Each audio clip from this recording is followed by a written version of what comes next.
So ఇంకొకటి ఏంటంటే ఈ రాజకీయ పార్టీలో అనే దాంట్లో ఈ విషయంలో రాజకీయంగా ఎవరికి వాళ్ళు ఇది చేసుకోవడం కోసము 100 రకాలుగా చెప్పుకున్నప్పటికీ ఇది సమాజం కోసమో లేకపోతే ప్రజల కోసమో చేసిన త్యాగాలు అయితే కాదు.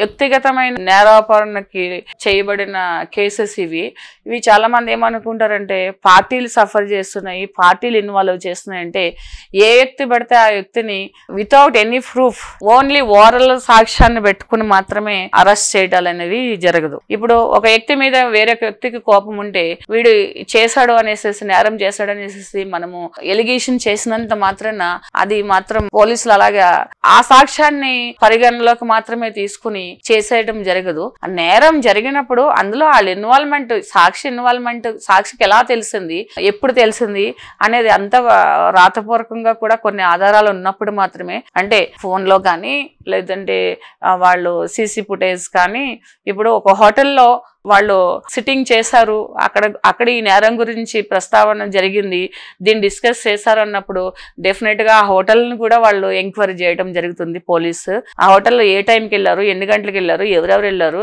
ఎంతసేపు కూర్చున్నారు, బిల్ ఎవరు పే చేశారు, ఇవన్నీ కూడా ఎంక్వైరీ లేకుండా ఎలిగేషన్ చేయరు. ఇది హైదరాబాద్ లో జరుగుంటే ఇక్కడే కేసు అయ్యేది. అది అక్కడ జరిగింది కాబట్టి అక్కడ కొన్ని ఎవిడెన్సెస్ వాళ్ళు సంపాదించారు కాబట్టి కొన్ని ఆఫీసెస్ లో వీళ్ళు కలవడం అన్ని సంపాదించారు. అలాగే కొన్ని ఫోన్ కి సంబంధించి వాట్సాప్ సంబంధించింది అవన్నీ కూడా వాళ్ళ దగ్గర ప్రూఫ్స్ ఉన్నాయి కాబట్టి చేశారు. ఇప్పుడు రాజకీయంగా కక్షలు ఉన్నంత మాత్రాన, ఆరోపణ ఉన్నంత మాత్రాన పలానా వ్యక్తి తప్పు చేశాడు లేకపోతే పలానా వ్యక్తి ఒక నేరం చేశాడు అని పోలీసు దృష్టికి వచ్చినంత మాత్రాన సాక్షులు లేని ఎవరో కంప్లైంట్ ఇచ్చినా సాక్షులు లేకపోతే దానికి సంబంధించిన డాక్యుమెంటరీ ఎవిడెన్స్ లేకపోతే కనుక ఆ కేసుని ముందుకు తీసుకెళ్లటం పోలీసు వారికి కూడా అంత ఈజీ కాదు. సో ఒకవేళ కేసు చేసిన కొన్ని సందర్భాల్లో ఎఫ్ఐఆర్ చేసినప్పటికీ కూడా దానికి సంబంధించినంత వరకు ఆ ఎవిడెన్స్ కోర్టుకి వీళ్ళు నిరూపణ చేయకపోతే జడ్జి గారు ఈ సెక్షన్ ప్రకారంగా ఈ నేరాన్ని ఎలా చేశారు, మీరు ఈ నేరం ఎలాగ ఆరోపణ చేశారు, ఈ వ్యక్తిని నేరస్తుడికి ఎలాగ మీరు ఎఫ్ఐఆర్ లో ఇన్వాల్వ్ చేశారు అని జడ్జి గారు అడిగినప్పుడు డెఫినెట్ గా ఆ పోలీస్ ఆఫీసర్ దగ్గర అయితే దానికి ఆన్సర్ ఉండాలి.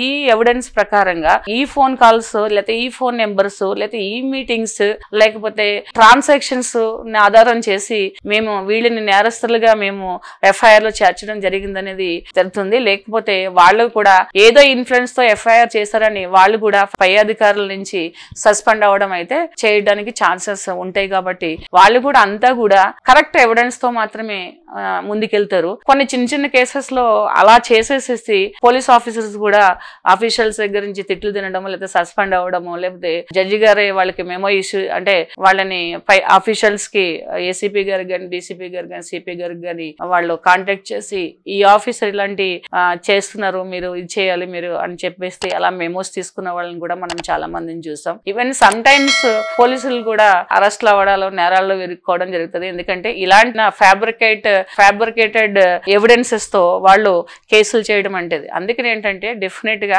ఇలాంటి కేసులు జరిగినప్పుడు ఇంకా కేర్ఫుల్ గా ఉంటారు, ఇంకా కేర్ఫుల్ గా ఇంకా అంటే లోతుగా ఇన్వెస్టిగేషన్ చేసి దానికి కావలసినంత ఎవిడెన్స్ తీసుకున్నప్పుడు మాత్రమే పెద్దగా దేశంలోనే ప్రతి ఒక్కరిని అంటే కాన్సన్ట్రేట్ చేసి అయ్యో ఇలా అయిందంట ఇది జరిగిందంట అనేసి ఒక బర్నింగ్ న్యూస్ అయినప్పుడు ఏమైతుందనంటే డెఫినెట్ గా వాళ్ళు ఇంకా అందరు కాన్సన్ట్రేషన్ కూడా ఈ ఆఫీసర్ మీద ఈడీ మీద వాళ్ళ మీద ఉంటుంది కాబట్టి వాళ్ళు జాగ్రత్తగా చేయడం జరుగుతుంది. పార్టీ అనేదానికి లేకపోతే వ్యక్తిగతంగా ఎవరికి అన్ఫేవర్ అవుతుంది అనేది పక్కన పెడితే అది వాళ్ళ మలుచుకునే విధానాన్ని బట్టి ఉంటుంది. ఎందుకంటే అక్కడ జరిగిన నేరం గాని అక్కడ ఉన్న పర్సన్ గాని ఆ పార్టీకి ఎంత వరకు ముఖ్యమో ఆ వ్యక్తిని ఎలాగ వీళ్ళు పార్టీ కోసం అనేది ముందు పెట్టి సింపతి గెయిన్ చేసి ఓట్లు తీసుకుంటారనేది వాళ్ళ ప్రజెంటేషన్ తప్పి ఉంటుంది. ఇవాళ రేపు ఏంటంటే అందరికీ సోషల్ మీడియా వచ్చిన తర్వాత ఎంతో కొంత అంటే అందులో కొన్ని ఫేక్ న్యూస్లు ఉంటున్నాయి, కొంతమంది వాళ్ళ టీఆర్పీ రేటు కోసం ఏదేదో రాస్తున్నారు. కానీ ఏది ఏమైనా కానీ లీగాలిటీని పక్కన పెట్టి వ్యక్తిగతంగా కొన్ని ఆరోపణలు చేయడం అనేది కరెక్ట్ కాదు. ఎందుకంటే అక్కడ ఆడవాళ్ళు ఉన్నా మగవాళ్ళు ఉన్నా అక్కడ నేరం చేశారా చేయకపోయినా కూడా ఈ టీఆర్పీ రేట్స్ పెంచుకోవడం కోసము లేకపోతే పార్టీస్ వాళ్ళ సింపతిని పెంచుకోవడం కోసము అంటే వాళ్ళకి సింపతి గెయిన్ చేసుకోవడం కోసము ఒక పర్సన్ ని సెంటర్ పాయింట్ చేసి వ్యక్తిగతంగా కొన్ని ఆరోపణలు చేయడము వ్యక్తిగతంగా వ్యక్తిగతంగా కొన్ని రాయడము, వ్యక్తిగతంగా అంటే ఇంట్లో అంత ఎమోషన్ ని కూడా, అంటే నేరం చేసిన వాళ్ళు చేశారా లేదా అనేది అది ఎప్పుడో ప్రూవ్ అవుతుంది.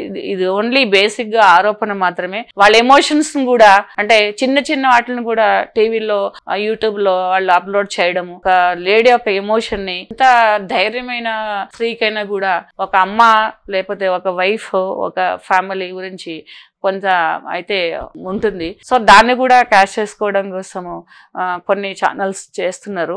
అవి ఏమీ నమ్మకూడదు. ప్రతి ఒక్కరు ఏంటంటే లీగల్ గా తెలుసుకోవడానికి ట్రై చేయాలి. సో వ్యక్తిగతంగా ఒకళ్ళని బ్లేమ్ చేయడం అంటే వాళ్ళ ఒక అంటే వెనకాల వాళ్ళు అంటే ఫ్యామిలీలో ఉన్న వెనక పిల్లలు కానీ లేకపోతే హస్బెండ్ కానీ లేకపోతే ఇన్లాస్ కానీ లేకపోతే ఎవరైనా కూడా ఏంటంటే అది ఒక్కరితో సంబంధించి ఒక్కరితోని ప్రాబ్లం కాదు, ప్రతి ఒక్కరికే ఫ్యామిలీ ఉంటుంది. కాబట్టి ఈ ఆరోపణలు చేసేవాళ్ళు, ఈ రకరకాలుగా రాసేవాళ్ళు అంటే అటు లీగల్ గా కానీ ఇటు వ్యక్తిగతంగా కానీ ఇటు పార్టీ పరంగా కానీ అన్ని ఆలోచించి చేస్తే బాగుంటుంది.